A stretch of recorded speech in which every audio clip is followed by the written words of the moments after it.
The Limoncello Spritz is a refreshing and zesty Italian cocktail known for its aromatic citrus flavor, perfect for a warm summer day.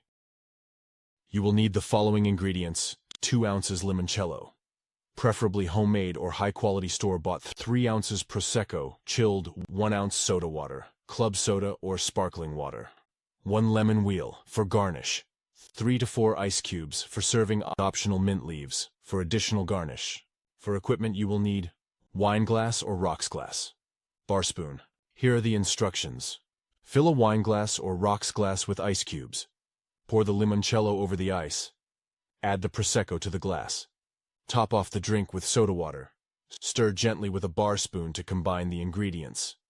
Garnish with a lemon wheel and mint leaves if desired. Limoncello is a traditional Italian liqueur that originated in southern Italy, particularly the Amalfi Coast and Capri. It's typically made from lemon zest, water, alcohol, and sugar.